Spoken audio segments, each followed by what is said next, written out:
Assalamualaikum warahmatullahi wabarakatuh. Perkenalkan saya Fujama Dewi dari kelompok 9. Di sini kelompok 9 beranggotakan Nadia Hijati NIM I344, saya sendiri Fujama Dewi NIM I363, lalu ada Hasna Milenia I398 dan Diah Dwi I3106.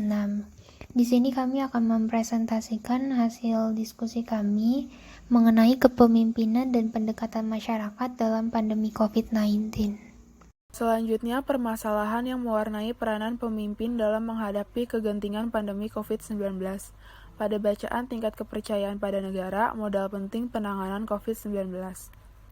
Yang pertama, peran pemimpin dalam pencapaian tujuan dan pengendalian. Terdapat masalah bahwa pemimpin abai dan tidak cepat tanggap dalam menangani penyebaran virus corona.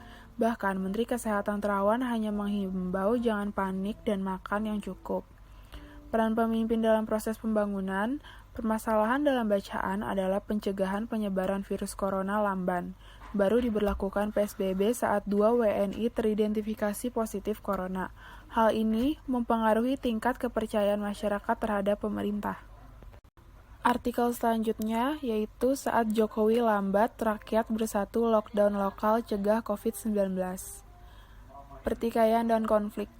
Adanya perbedaan keinginan antara pemerintah daerah dan pemerintah pusat dalam menangani penyebaran virus corona, di mana beberapa pemerintah daerah ingin melakukan lockdown, sementara pemerintah pusat memberitahu bahwa kebijakan lockdown merupakan kewenangan pemerintah pusat.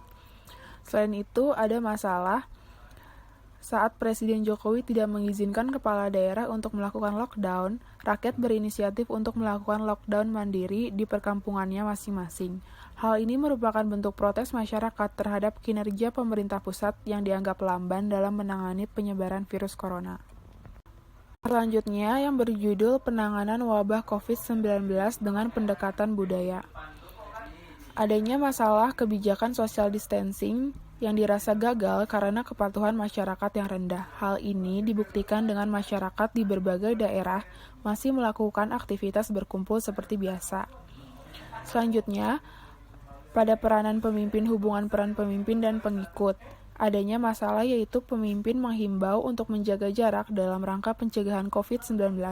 Namun, pemerintah juga mengkampanyekan gotong royong dalam penanganan COVID. Hal ini membuat masyarakat bingung untuk bertindak seperti apa. Artikel selanjutnya yaitu yang berjudul Mencari Keteladanan di Tengah Corona. Permasalahan yang ditemukan yaitu pemimpin justru memberi contoh yang kurang sesuai dengan himbauan social distancing untuk menangani pandemi.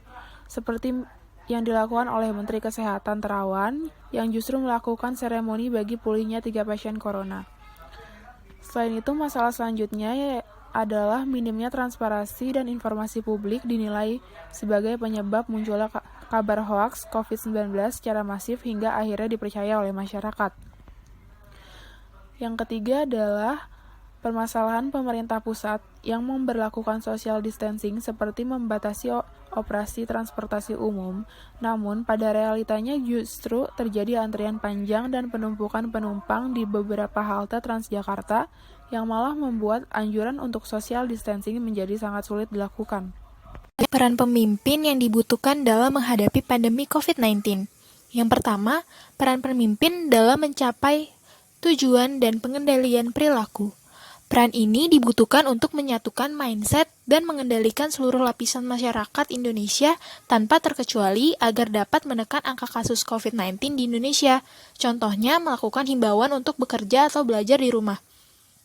Yang kedua, peran pemimpin dalam pembangunan. Peran pemimpin dalam pembangunan dapat dilakukan dengan cara memperketat akses keluar masuk pendatang dari internasional maupun lokal, dan meningkatkan sarana dan prasarana seperti alat pengecekan suhu, tempat untuk cuci tangan di setiap sudut bandara, stasiun, pusat perbelanjaan, atau tempat-tempat yang memungkinkan dijajahi oleh masyarakat untuk menghindari penyebaran virus. Yang ketiga, peran pemimpin dalam menyelesaikan pertikaian atau konflik. Pandemi COVID-19 merupakan mimpi buruk bagi dunia, sehingga menimbulkan berbagai konflik. Pemimpin sangat dibutuhkan untuk menangani pertikaian atau konflik dengan bijak dan meningkatkan kepercayaan masyarakat sehingga dapat mengurangi konflik selama pandemi. Yang keempat, peran pemimpin dalam menjaga hubungannya dengan masyarakat. Pemimpin harus menjaga hubungan dengan masyarakat agar terjadi kerjasama antara pemimpin dan masyarakat dalam memberantas virus corona. Pemimpin dapat melakukan keterbukaan dalam menyampaikan informasi mengenai pandemi, memberikan afeksi agar masyarakat dapat percaya dan mau bekerja sama dalam menekan penyebaran virus. Pendekatan yang perlu dilakukan kepada masyarakat, yaitu pendekatan struktural fungsional, di mana pendekatan struktural fungsional dapat dilakukan karena pendekatan tersebut fokus terhadap masyarakat dan keseimbangan. Hal ini dilakukan untuk membangun kepercayaan masyarakat kepada negara. Dengan membangun kepercayaan dari masyarakat kepada negara, perlu dilakukan karena apabila tidak ada rasa percaya, maka solusi apapun yang ditawarkan dari pemerintah tidak akan berguna jika masyarakat tidak percaya sehingga masyarakat tidak mematuhi pemerintah. Dan wabah COVID-19 merupakan pengaruh eksternal yang mengakibatkan perubahan-perubahan pada masyarakat. Serta pemerintah juga sudah melakukan pendekatan struktural fungsional dengan menggunakan aspek sosial budaya di masyarakat, agar tidak menimbulkan sikap egois pada masyarakat, yaitu dengan menyosialisasikan kepada masyarakat untuk mematuhi protokol kesehatan, kebijakan PSBB, dan stay at home. Yang terakhir, upaya yang dapat dilakukan pemimpin dalam mengoptimalkan potensi. Yang pertama, meningkatkan teknologi sebagai media kampanye dan informasi mengenai COVID-19. Yang kedua, meningkatkan fasilitas kesehatan untuk pasien COVID-19. Yang ketiga, membuat aplikasi tracking bagi OTG atau ODP agar dapat dikontrol dari jarak jauh. Yang keempat, meningkatkan teknologi atau infrastruktur penunjang pendidikan dan ekonomi. Sekian presentasi dari kelompok kami, mohon maaf bila ada kesalahan, terima kasih, dan jangan lupa protokol kesehatannya ya.